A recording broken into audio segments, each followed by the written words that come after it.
माननीय सदस्यगण, नियम 37 के अधीन मामलों को सभा पटल पर रखा जाएगा।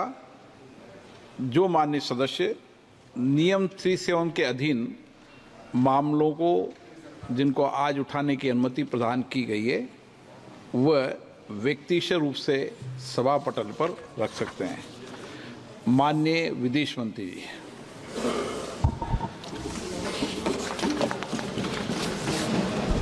Honorable Speaker, sir, I rise to apprise the House of some recent developments in the India-China border areas and their implications for our overall bilateral relations.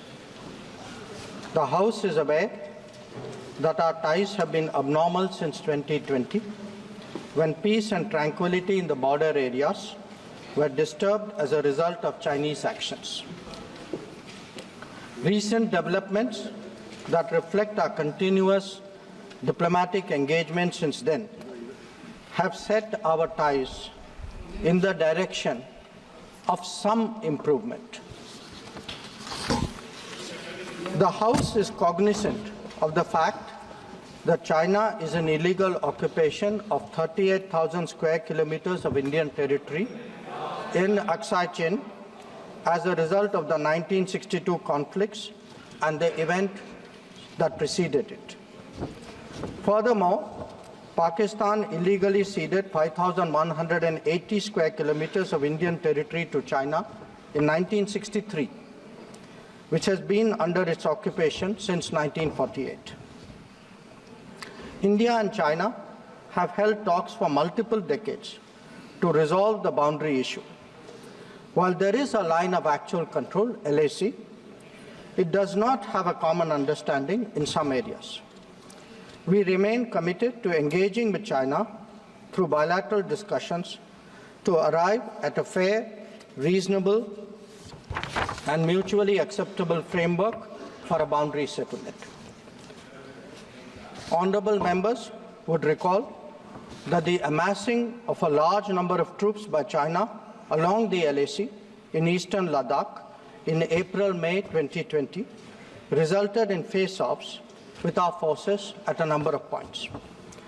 The situation also led to disruption of patrolling activities.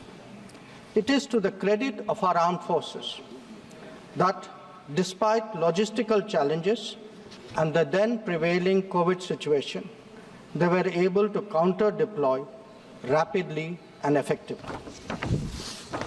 Honorable Speaker, sir, the House is well aware of the circumstances leading to the violent clashes in Galwan Valley in June 2020.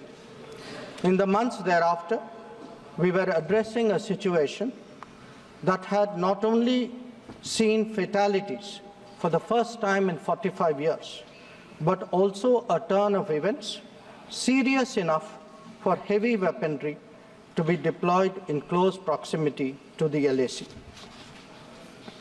While a determined counter-deployment of adequate capability was the government's immediate response, there was also the imperative of a diplomatic effort to diffuse these heightened tensions and restore peace and tranquility.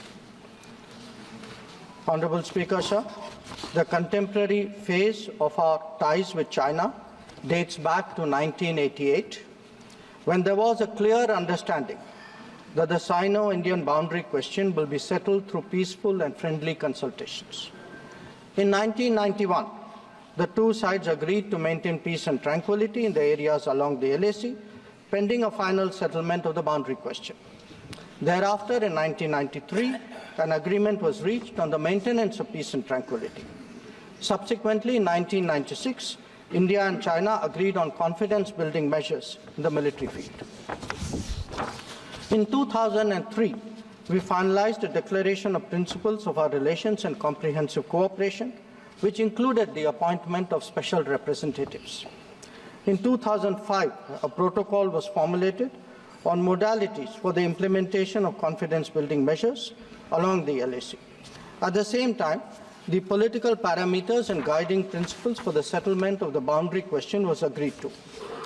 In 2012, a working mechanism for consultation and coordination, WMCC, was established, and a year later, we reached an understanding on border defense cooperation as well.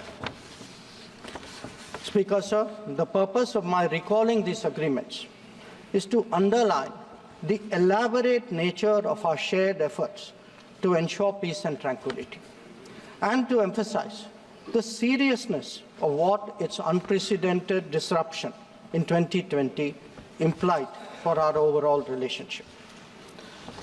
The situation arising after our counter-deployment in 2020 called for multiple sets of responses. The immediate priority was to ensure disengagement from friction points so that there would be no further untoward incidents or clashes. This, sir, has been fully achieved, as I will explain. The next priority will be to consider de-escalation that would address the massing of troops along the LAC with associated accompaniments. It is also evident that the management of border areas will require further attention in the light of our recent experiences. In all of this, we were and we remain very clear that the three key principles must be observed in all circumstances. One, both sides should strictly respect and observe the LAC. Two, neither side should attempt to unilaterally alter the status quo. And three, agreements and understandings reached in the past must be fully abided by in their entirety. Honourable members would appreciate that as a result of the sustained tension and specific developments in the border areas, our overall relationship with China was bound to be impacted adversely. In the new circumstances, it was obviously not possible to continue the normal exchanges, interactions, and activities as in the past. In this regard, we made clear that the development of our ties were contingent on the principles of mutual sensitivity, mutual respect, and mutual interest. Throughout this period, honourable members would also be aware that government has maintained that India-China relations cannot be normal in the absence of peace and tranquility in the border areas. The combination of a firm and principled stance on the situation in the border areas, as well as a clearly articulated approach to the totality of our ties, have been the foundation of our engagement with China for the last 4 years. We have been very clear that the restoration of peace and tranquility would be the basis for the rest of the relationship to move forward. Since 2020, our engagement was therefore focused on these objectives. This took place at various levels involving different arms of the government. I myself have had meetings with my Chinese counterpart, as indeed has my senior colleague, Raksha Mantriji. Our NSA has also engaged his Chinese counterpart, both being special representatives on the boundary question. More detailed discussions were conducted by the Working Mechanism for Cooperation and Coordination, WMCC, at the diplomatic level. Its military counterpart was the Senior Highest Military Commanders Meeting, SHMC mechanism. The interactions were naturally very tightly coordinated with a combined presence in the negotiations of both diplomatic and military officials. Since June 2020, 17 meetings of the WMCC and 21 rounds of SHMC have taken place. So, in this background, I would like, sir, to inform the House today about the agreement reached on 21 October 2024 regarding Depsang and Demchok. The twin considerations of an unstable local situation and an impacted bilateral relationship were clearly the drivers for these recent endeavours. These two areas have been the focus of our discussions in both WMCC and SHMC with the Chinese side since September 2022, when the last disengagement agreement was concluded at Hot Springs area. In the lead-up to the October 21 agreement, I had discussed both the specific disengagement issue as well as the larger relationship with my Chinese counterpart in Astana on 4 July and Vientiane on 25 July. Our national security advisors ours and the Chinese met in St. Petersburg on 12th September. And the problem in these two areas pertain primarily to obstructions of our long-standing patrolling activity. In Demchok, there was also the question of access by our nomadic population to traditional grazing grounds, as well to sites of significance to the local people. As a result of this recent understanding, arrived at after intensive negotiations, resumption of patrolling to the traditional areas is underway. It was initially tested by sending out patrols for verification of disengagement on the ground and is being followed up by regular activities as per the agreed understanding. Following the October 21 understanding, Prime Minister and President Xi Jinping had a meeting on the sidelines of the BRICS summit in Kazan on October 23. They welcomed the understanding and directed the foreign ministers to meet and stabilize and rebuild the relationship. The special representatives are also to oversee the management of peace and tranquility, besides exploring a fair, reasonable, and mutually acceptable solution to the boundary question.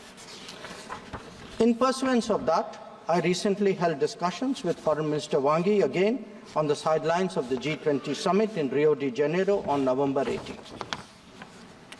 Raksha Mantriji has also met the Chinese Defense Minister Dong Jun at the ASEAN Defense Minister ADMM Plus meeting in Vientiane on November 20. The two ministers discussed progress on the recent agreement on disengagement, the need to address de-escalation, and the requirement of strengthening confidence-building measures. They agreed on the importance of continuing meetings and consultations at various levels. Sir, the House will remember that on October 21, the October 21 agreement is the latest in the series of an understanding in regard to the resolution of the situation at various friction points in eastern Ladakh. In the aftermath of the events in May-June 2020 and the initial disengagement in Galwan Valley in July 2020, there was a foreign ministers meeting in Moscow in 10 September 2020. The government's position at that time was that the immediate task was to ensure comprehensive disengagement of troops in all the friction areas. It was emphasized that the large concentration of troops along the LAC was not in accordance with the 1993 and 1996 agreements. The Indian side, it was made clear, would not countenance any attempts to change the status quo unilaterally. We also expected that all agreements and protocols pertaining to the management of the border areas would be scrupulously followed. Sir, through you, I would like to inform the House that disengagement has been achieved in full in eastern Ladakh through a step-by-step process, culminating in Depsang and Demchok. With the task of disengagement completed, it is now our expectation that discussions would commence with regard to the remaining issues that we have placed on the agenda. For the benefit of honourable members, I would also flag to your attention previous positions articulated by the government in Parliament on this issue. On 15th of September 2020, Raksha Mantriji had made a detailed statement on Chinese attempts to transgress the LAC and the appropriate response given by our armed forces.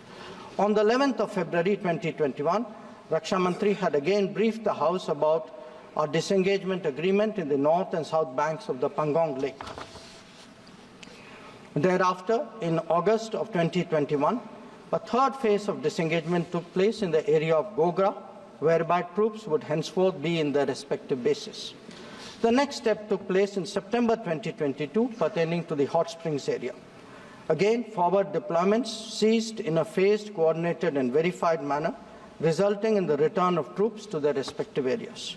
The most recent agreement, the October 21 agreement, comes in the wake of the earlier ones. It completes the first phase of what we had agreed to in Moscow in September 2020. As members are aware, there is a long history of frictions, transgressions and face-offs in several sectors of the India-China border. This goes back to Barahoti from 1954, to Longju in 1959, to Sumdurongchu from 1986-1995, and Depsang in 2013, amongst others. In the past, earlier governments have agreed to a range of steps to diffuse situations that have arisen at different times, including offers on our side to create demilitarized zones, limited non-patrolling zones, relocation or withdrawal of posts, disengagement of troops, and dismantlement of structures. Different locations have seen different solutions being examined. Where the October 21 understanding is concerned, our objective has been to ensure patrolling as in the past to the relevant patrolling points, as well as resumption of grazing by our civilians as per long-standing practice. This is indeed what we have agreed upon in regard to Depsang and Demchok. In a few other places where friction occurred in 2020, steps of a temporary and limited nature were worked out based on local conditions to obviate the possibility of further friction. This, I must stress, applies to both sides and can be revisited as the situation demands. In that sense, our stance has been resolute and firm and serves our national interests fully. The ensuring of our national security in this manner is the result of cumulative and coordinated endeavours of many parts of the government, obviously centred around our defence and security forces. The competence and professionalism of our services in this period was displayed in our speedy and effective counter-deployment. In the negotiations with China, the defence and diplomatic arms worked in lockstep to ensure that our national interests were comprehensively met. Sir, in that context, the House would also recognise that there has been a significant improvement in the border infrastructure, which has made such effective counter-deployment possible. This is reflected, amongst others, in the increase of border infrastructure allocations in the last decade. The Border Roads Organisation, BRO, alone has incurred 3 times the expenditure level of what it was a decade ago. Whether it is the length of the road networks, of the bridges, or the number of tunnels, there has been a substantial increase over the earlier period. Notable milestones in recent years include the Atal Tunnel to Lahul Spiti, the Sela and the Nechifu tunnels to Tawang, the Umlingla Pass Road in southern Ladakh, and the extended opening of the Zojila axis. Work is progressing on some strategically important roads and airfields in Ladakh. The adoption of new technologies in high altitude, remote, inaccessible and permafrost areas has also been significant. All of this reflects the government's firm commitment to protecting our borders and ensuring that our armed forces get the facilities and the logistical support that they deserve. Finally, sir, let me share with honourable members our expectation regarding the direction of our ties with China in the near future. Our relationship had progressed in many domains, but was obviously negatively affected by recent events. We are clear that the maintenance of peace and tranquility in border areas is a prerequisite for the development of our ties. In the coming days, we will be discussing both de-escalation as well as effective management of our activities in the border areas. The conclusion of the disengagement phase now allows us to consider other aspects of our bilateral engagement in a calibrated manner, keeping our national security interests first and foremost. In my recent meeting with Foreign Minister Wang Yi, we reached an understanding that the special representatives and the Foreign Secretary level mechanisms will be convening soon. I thank you, sir, and the honourable members for their attention, and I am confident that the government has the full support in addressing the complexities of this important issue.